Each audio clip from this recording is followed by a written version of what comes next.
falou do que o cérebro, ele meio que se adapta assim ao meio, tipo, é como se o cérebro pode ser meio burro, e daí ele se adapta ao TikTok, tipo, o máximo que ele precisa ser, digamos. Por isso que as pessoas, digamos, vão ficar mais burras, cara, com o TikTok. É uma simplificação, mas eu gosto de dizer que o cérebro trabalha numa relação econômica. Custo-benefício. O TikTok, ele tem um custo muito baixo e para o cérebro, benefício muito, muito bacana. Pegando essa coisa da dopamina, o TikTok, de certa forma, ele otimiza a liberação de dopamina. Pronto. Ô Fábio, e você, cara, porque se a gente for pensar a apresentação desses determinados estímulos para um organismo relativamente novo, ou seja, neuroplasticamente ainda com bastante cancha para modificar via neuroplasticidade os circuitos, existe uma na sua análise uma possibilidade de ocorrer um emburrecimento da pessoa? Porque cara, pensa assim, ó, legal isso você falar. O custo, o cérebro ele começa a ter como referência a obtenção daquele prazer rápido e econômico, e depois para ler um artigo em inglês num tema que você não conhece, cara, vai ser muito difícil, mais custoso, muito né? Muito mais difícil. Acho que vai ter uma seletividade aí também, né? Com algumas pessoas, digamos assim, atingindo níveis de desempenho melhor do que outras. Mas tem uma coisa interessante nisso que você falou, sabe, cara? Porque é difícil de avaliar realmente essas consequências futuras. Mas tem um pesquisador, não vou lembrar o nome também, que ele fala do efeito Flynn. O que é o efeito Flynn? É um efeito onde a cada geração os nossos resultados em testes intelectuais vão ficando maiores. Cada geração tem uma performance melhor nos testes intelectuais. Isso era um negócio que dá para falar um monte sobre isso, eu adoro falar sobre isso, né? Mas existe um autor que ele diz que agora, essa geração que vai vir agora vai ser a primeira geração que vai ter desempenho pior do que seus pais. Cara, meu pai me mandou um vídeo falando sobre isso. E aí, cara, mas aí eu tenho eu tenho meus dados, né? Porque eu faço muita avaliação agora na epidemia, cara, choveu a avaliação, principalmente de crianças, porque as crianças... O pessoal entender, é avaliação neuropsicológica. Neuropsicológica, isso, obrigado. Porque as crianças em casa, os pais vendo as crianças assistindo aula, e aí começou a pipocar um monte de preocupação. E uma das coisas que me chama a atenção, até conversei com uma colega, e ela disse que também percebe um pouquinho disso, é que a gente não está tendo necessariamente uma piora no desempenho dos testes, cognitivo nos testes, né? É porque é um desempenho muito específico, desempenho psicométrico, né? Em testes de inteligência, que a gente chamava. O que eu estou vendo na minha clínica é o seguinte: as habilidades verbais estão subindo. Ou seja, as crianças estão falando melhor mais cedo. Estão falando melhor, os desempenhos de execução não verbais estão piorando. O que é um desempenho de execução não verbal? Por exemplo, você tem uma imagem abstrata geográfica e conseguir copiar ela com uma estratégia adequada. E fazer a mesma imagem. Se olhasse a mesa e copiar ela numa folha. Tem um teste que a gente chama de... Pega uma folha de papel para mim, por gentileza. Alguém consegue uma folha de papel e uma caneta? Eu vou falar do teste de figura de rei, que é o teste que envolve inteligência não verbal e envolve memória visoespacial também. Que ele é um teste onde você tem que copiar uma figura complexa, composta por vários tipos de formas geométricas. Essa figura, para você lembrar dela, você precisa ter uma estratégia de construção. Isso é muito legal, cara. Quanto mais evoluída for a estratégia de evolução, mais fácil você consegue memorizar ela, certo? As crianças estão tendo desempenho cada vez pior nesse tipo de tarefa. A gente tem uma outra tarefa que faz parte de um subteste que a gente chama de VISC, né, que é as escalas Wechsler de inteligência, né? E geralmente eu tenho visto uma piora da performance nesses testes. Cuidado com a nossa mesinha não. Mesinha nova, cara. Cara, isso aqui é muito legal, velho.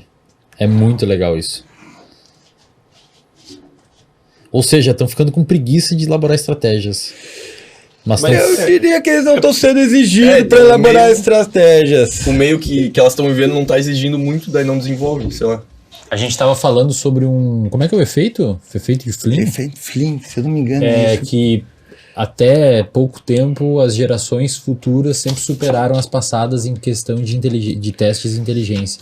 E aparentemente agora vai ser a primeira vez que vai ficar pior. Caralho. Ó, esse daqui é o teste da figura de rei. Você consegue se lembrar de todo o Bota teste pra câmera lá pra eles se verem. você tem uma estratégia para montar ele. Agora Uma você tem que pegar estratégia uma folha e cognitiva. copiar igual. Como é Aí que você Aí ia fazer eu vou isso? copiar, eu vou te mostrar esse desenho. Tem que você vai ter copiar, e daí eu vou tirar esse desenho daqui, você vai copiar Você de tem novo. que fazer. E depois de tantos minutos eu vou te fazer para copiar Como de é que novo. você faria, cara? Você tem alguma estratégia na sua Eu vi cabeça? ele desenhando, né? Daí eu já me deu um Ah, plano. Aham. Isso. É. Aprendizado social. Exato. Isso é muito legal. Começou pelas figuras maiores, assim, as macro. Fui colocando as figuras. Mas tem gente que vai fazer assim, ó, vai querer vir fazendo contorno. Isso. Certo? E aí você consegue ver a maturidade das estratégias de desempenho delas a partir disso. Né? Esse tipo de habilidade eu tenho visto, e óbvio, é um dado empírico, a gente não pode levar isso em consideração, a gente precisa de estudos e mais estudos para isso. Mas eu tenho visto com mais frequência essas habilidades menos desenvolvidas. Agora a pergunta, será que elas vão estar menos desenvolvidas ou será que o período de desenvolvimento dela está se alargando? Isso é uma coisa que eu me pergunto. Certo? Então, a gente vai ter que demorar algum tempo para poder responder Os estudos não são tão conclusivos ainda para dizer que realmente estão ficando mais burros. Porque é muito cedo ainda. Mas né? o que você ganha e o que você perde com isso? Fazendo isso? Não, tipo, qual é A função disso? a função disso? Tipo, por que esse comportamento não tá sendo exigido, assim? Não tá meio que sendo... Porque esse comportamento ele envolve basicamente a conexão entre as áreas de planejamento, as áreas motoras, as áreas sensoriais. Certo? É uma coisa que a gente faz com muito menos frequência. Às vezes o EAD não exige isso, às vezes a criança não joga mais futebol, não corre na rua, fica mais no computador, no TikTok, etc. E ele usa menos essas faculdades cognitivas. Quando você vai alfabetizar, talvez você não lembre disso. Eu lembro. Você tinha linhas pontilhadas assim com círculos, quadradinhos. Lembra disso? Que você ficava Caderninho de 2 caligrafia. horas, isso, Para caderninho de caligrafia, tudo isso. Cara, imagina, tudo isso. Você tinha que ficar o tempo ali. Tudo isso criava estratégias para você fazer aquilo, para você conectar essas áreas e produzir esse comportamento. Né? Então, se não tem exigência, óbvio, a gente vai ter menos desenvolvimento otimizar nessas áreas. Agora, não sei se foi essa a tua pergunta, assim, para que serve isso? Cara, no nosso dia a dia serve para várias coisas, né? Serve desde para você fazer um desenho efetivamente, né? Ter uma dimensão de espaço, como que você vai colocar, arrumar as coisas na tua casa, consertar alguma peça, montar alguma coisa, montar um móvel. Os móveis agora vem tudo desmontados, né? Você tem que ir lá montar. Quem monta móvel sabe o problema. Montar quebra-cabeça. Pô, eu Né, adoro. cara? Cubo mágico. Cubo mágico. Então, tudo isso são habilidades que você desenvolve. Para que você monta o cubo mágico? Qual é o objetivo de montar o cubo mágico? Distração. Distração, mas você tem um ganho cognitivo com isso. Certo? O cubo mágico, depois que você entende a lógica dele, daí você monta. Tem os caras que montam com o olho fechado. Já Eu viu, faço em cara? 3 minutos. Você Então, tá vendo? é isso. Da hora.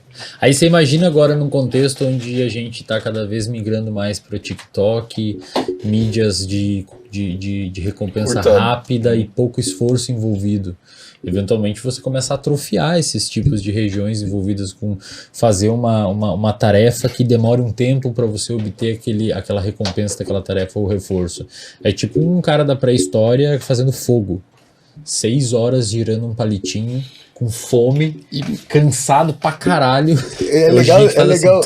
é legal você falar isso, porque eu sempre falo isso, eu digo assim, velho, o transtorno de déficit de atenção a gente tem porque a gente nunca teve que acender fogo sem fósforo. Cara. Cara, imagina no Sim, ambiente obrigado a ser úmido, focado. Imagina Morre. no ambiente amazônico, úmido, totalmente úmido, toda a madeira molhada, você tem que fazer fogo. Quantas horas de planejamento, de busca, de madeira, de organização para você conseguir fazer fogo? Se tu for TDAH, tu já morre ali, já não passa Ah, já não tava mais. Cara, é muito louco assim, mas eu não sei exatamente como que vai ser a acessibilidade ao metaverso, não sei quais os novos aplicativos que vão começando a surgir. O Instagram hoje, por exemplo, ele já valoriza mais quando você aparece e está se tornando cada vez mais uma mídia de vídeo, né? Então, se você posta hoje post normal, não alcança quase nada, cara. Eles estão derrubando todos os alcances, tá virando cada vez mais uma mídia de Mas vídeo. eles estão derrubando ou a audiência está derrubando? O algoritmo não Eu acho que alcança é o mesmo, né, próprio cara? O algoritmo. algoritmo não alcança. Tipo, o seu Reels alcançou 1 milhão de pessoas. Cara, um post seu nunca vai alcançar esse número de... Um post escrito. Mas isso, tipo assim, eu não sei até que ponto é culpa do algoritmo, porque o algoritmo, ele tá tentando se otimizar pra dar pras pessoas mais do que o que elas querem. O Fermento tem um problema com a culpa, né? Você tem que trabalhar isso daí, trabalhar cara. essa Tem que questão com a trabalhar essa culpa. questão Né? da terapia. Se você quer botar culpa em alguém, dar culpa em alguém. Não, mas é que, tipo assim, o algoritmo, ele Não, eu entendi o que tenta você quer dizer. otimizar. Ó, quando eu faço às vezes uns experimentos no Instagram, o pessoal nem sabe, mas eu faço. Esses dias eu postei o mesmo post com o mesmo conteúdo, com 2 imagens diferentes. Numa imagem eu coloquei um pouco mais de informação, que demandaria um tempo a maior para a pessoa ler, e na outra imagem eu botei poucas palavras, mas a legenda era a mesma. Cara, foi totalmente diferente o comportamento, a resposta das pessoas frente àqueles 2 estímulos. O estímulo que estava mais carregado e que demandava um pouco mais de esforço, ninguém curtiu, cara. Ninguém curtiu. O outro post que era... O conteúdo era igual, mas tinha uma capa muito mais fácil de ler e muito mais fácil muito impactante, teve muito mais curtido. Tipo, As quadro, pessoas quinto. querem essa coisa rápida. Pô, mas falando do Por isso que blog algoritmo, não existe mais, blog Os morreu. caras querem. Mas é você que sabe disso. Você não vai daí dar a volta do retorno. Cara, você faz isso na vida real. E é o tempo todo, é assim que funciona, por isso que você passa o sinal vermelho. Eu tenho muito cuidado com o sinal vermelho, mas um quebra-mola de moto é a melhor coisa que existe na vida. Não, isso aí velho. eu nem finge que nem existe. Não, Todo eu respeito. fingi que existe, porque eu dou aquela. Uou! É Pra isso. dar aquele saltinho no quebra-mola. E é uma delícia, É por uma sinal. delícia. É, Você cara. pode se arrebentar, Pode. morrer, matar alguém, mas é uma delícia. Um outro exemplo que é comum também, cara, as pessoas não leem mais, velho. Sim. Cara, os caras respondendo teu story, falando, tem como fazer textos mais curtos. aí tu bota uma Dá pra foto do escrever Ronaldinho. menos?